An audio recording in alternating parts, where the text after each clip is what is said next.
Bonjour Gauthier, Bonjour Marie-Émilie. merci beaucoup de nous recevoir dans vos bureaux de la maison Trilob. C'est pour moi un véritable honneur, en plus c'est ma première interview de l'année donc je suis hyper contente. Et donc l'objectif de l'interview c'est d'en savoir un peu plus sur toi, Gauthier Massonneau, et sur ta maison d'horlogerie Trilob, de ses débuts à ses projets pour 2020 ainsi que ses challenges. On va commencer d'abord par toi, le plus important. Pour ceux qui ne te connaissent pas encore, est-ce que tu peux te présenter s'il te plaît? Avec plaisir. Donc merci de commencer l'année par Trilob. On est ravis de t'accueillir. Je suis donc Gauthier Massonneau, j'ai 29 ans. Je n'ai pas... Hyper jeune. Il faut commencer. Washington était général à 16 ans, donc un petit peu en retard, mais... j'ai pas du tout une formation horlogère. J'ai fait des maths et de l'éco avant.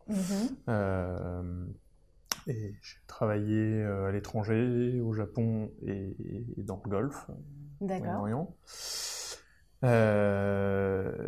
Et toujours en revanche un vrai intérêt pour l'horlogerie, pour l'objet horloger en tant que tel.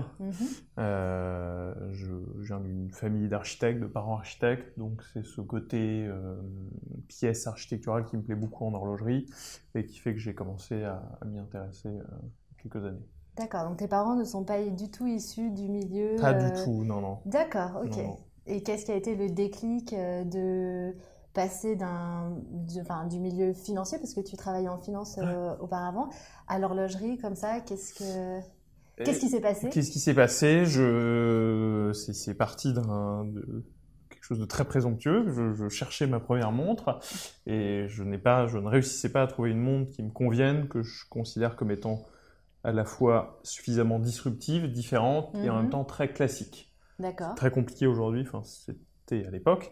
Impossible de trouver une montre qui soit radicalement différente d'un affichage classique avec des aiguilles et en même temps quelque chose de classique qu'on puisse porter au bureau et donc la Trilob essaye de résoudre cette équation. De résoudre ton problème à l'origine. Exactement, exactement. C'est très égoïste à la base. D'accord. Et donc avant, tu ne portais pas de montre Et non, c'est ma première montre. C'est ta première montre? Ouais. D'accord. Ok, donc de sa première montre, il en a fait sa maison d'horlogerie. C'est un beau challenge. Voilà, exactement. D'accord, ok, très bien. Et donc pas de... rien du tout auparavant? Aucune montre. Même pas une petite Swatch rien du tout? J'ai dû avoir des Swatch, mais qui ont disparu assez rapidement. D'accord. Et c'est parce que tu ne trouvais pas donc la montre de tes rêves Voilà. que tu t'es dit, plus aussi l'envie d'entreprendre? Et l'envie d'entreprendre, de me jeter dans le bain, de créer quelque chose. C'est quand même assez fascinant de pouvoir partir d'une petite idée, puis d'un dessin, puis d'arriver quelques années après à un objet et de transformer cet objet en marque. C'est un défi qui est assez chouette. Et donc j'ai décidé de me lancer. On a débuté une phase de R&D il y a 4 ans de ça. 4 ans, d'accord. Voilà, Okay. donc 3 ans de R&D derrière et le lancement de la marque Trilob en décembre 2018, donc il y a un tout petit peu plus d'un an. D'accord. On vient de fêter nos 1 an. Et donc c'est l'origine de Trilob, donc c'était parce que tu cherchais une montre. La montre de tes rêves, et tu t'es lancé, donc il y a 4 ans de cela. Oui. Et tu t'es lancé avec qui? Alors moi j'ai lu sur ton site internet que tu avais travaillé avec le maître horloger qui est le plus réputé de sa génération, Jean-François Maujon. Mais donc tu as voulu travailler avec lui parce que tu le connaissais déjà Non, je ne connaissais plutôt personne en horlogerie, mais de réputation, je savais que c'était une personne qui pouvait être intéressée par le projet que j'allais lui présenter. Et donc j'ai pris ma petite besace il y a 4 ans de ça, et je suis allé le voir pour lui présenter le projet. Et on a eu un petit rendez-vous d'une demi-heure qui finalement, je suis resté toute la journée avec lui, parce qu'il a immédiatement accroché au projet. Et donc c'est vraiment du call calling. D'accord. Et ça a fonctionné. Et tu as tout de suite pensé à lui Oui, parce que c'est disons que beaucoup de gros indépendants actuels ont débuté, je pense notamment à Maximilien Busser, qui a débuté avec sa Legacy machine, avec Jean-François Maujon. C'est quand même un des très bons aujourd'hui pour vous mettre le pied à l'étrier et vous aider à vous lancer. D'accord, ok.